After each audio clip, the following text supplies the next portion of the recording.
दक्षिण भारत के केरल और तमिलनाडु राज्य की सीमा से लगकर खड़ा विशाल वेलिंगरी पर्वत। कहते हैं जब भी भगवान शिव का मन कैलाश से उब जाता है तो वह यहीं आकर निवास करते हैं। इसलिए इस पर्वत को दक्षिण का कैलाश भी कहा जाता है।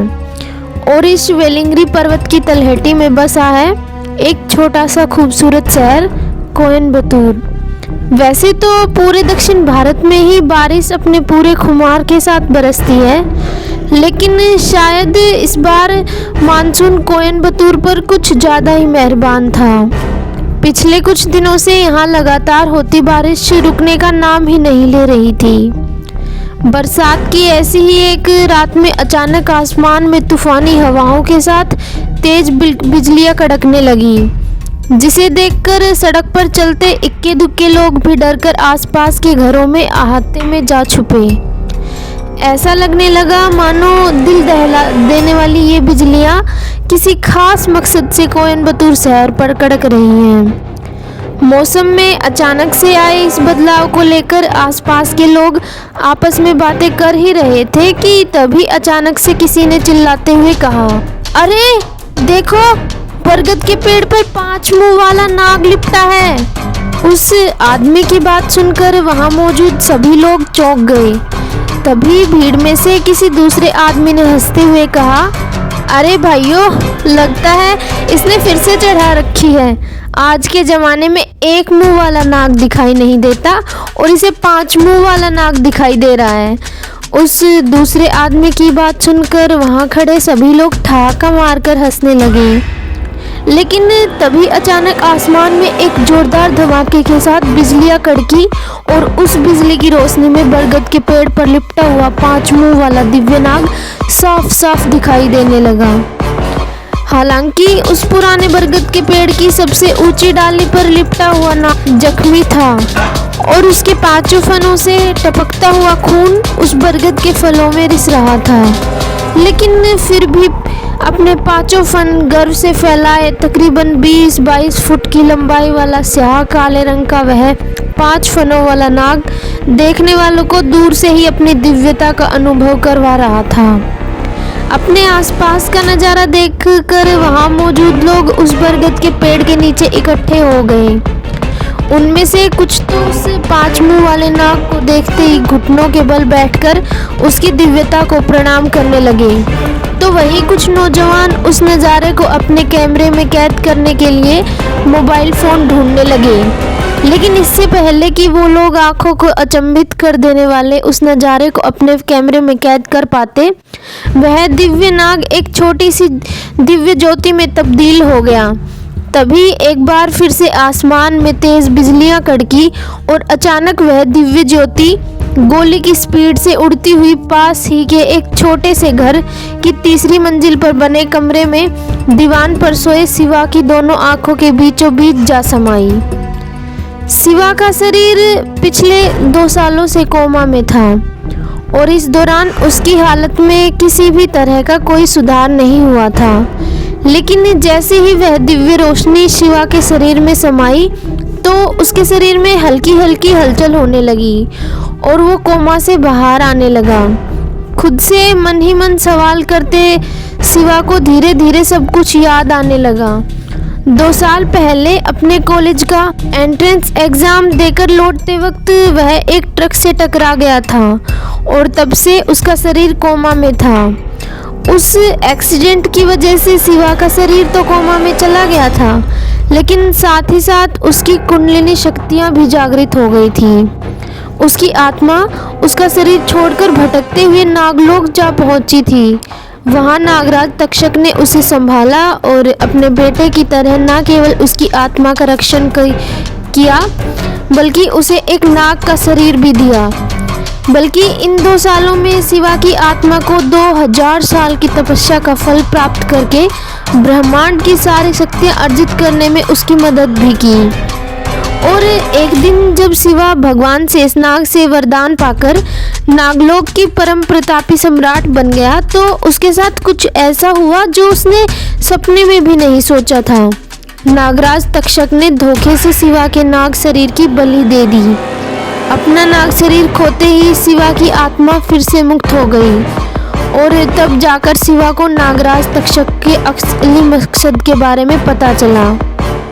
दरअसल एक प्राचीन भविष्यवाणी के अनुसार यह तय था कि जो कोई भी स्वर्ग, पाताल और नागलोक के तीनों सम्राटों की बलि चढ़ाएगा वो सारे ब्रह्मांड का स्वामी बन जाएगा और इस सृष्टि में उसे कोई भी हरा नहीं पाएगा।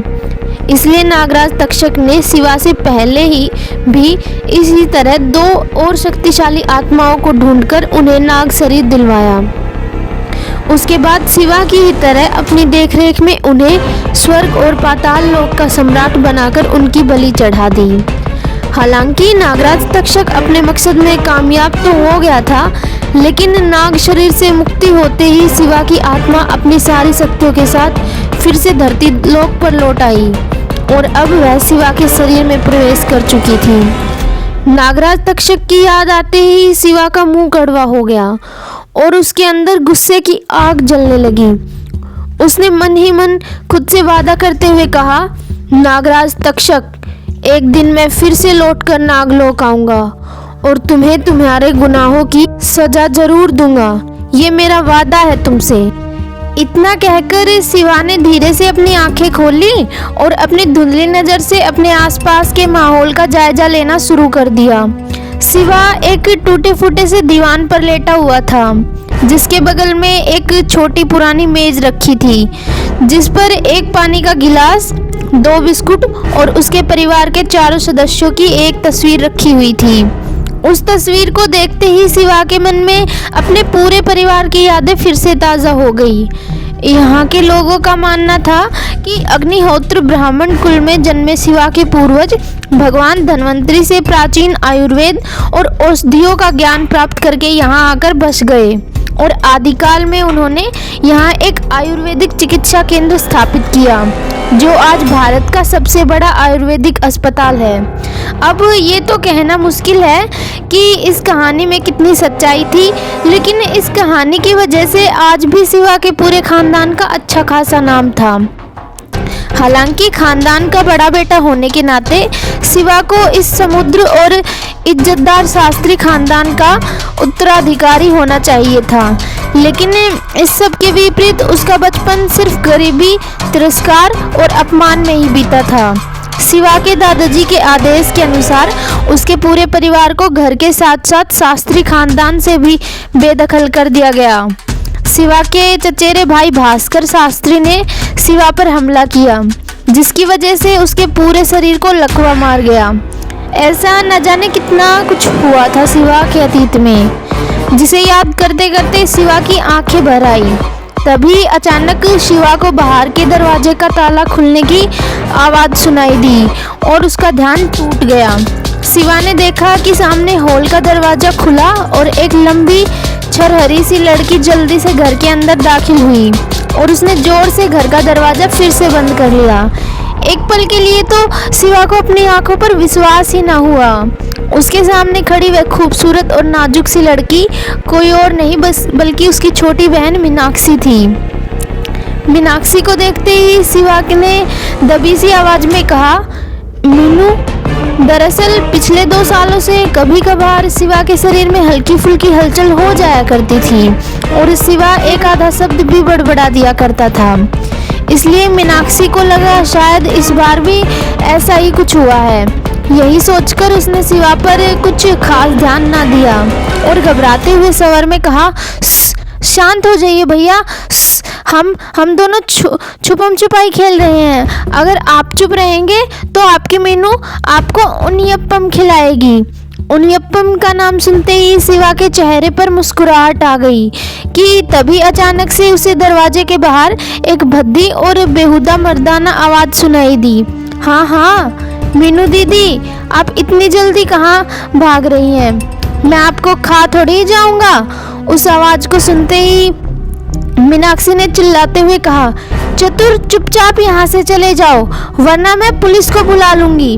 किसी समय चतुर शिवा का होने वाला साला हुआ करता था, लेकिन अब शिवा को उन लोगों से कोई लेना देना नहीं था। इसलिए चतुर का नाम सुनते ही शिवा की आंखों में गुस्सा उतर आया। लेकिन इससे पहले कि वह कुछ कह पाता, चतुर ने दरवाजे के बाहर से ही चिल्लाते हुए कहा, क्या मीनू, इस गटर और गंदगी में रहते रहते तुम घर और रिश्तेदारों का स्वागत करने की तमीज भी भूल चुकी हो क्या? दरवाजा खोलो, मुझे तुमसे बात करनी है। लेकिन चतुर की बात सुनकर मीनाक्षी ने घबराते हुए कांपते स्वर में कहा, तुम कल आना, हम कल बात करेंगे।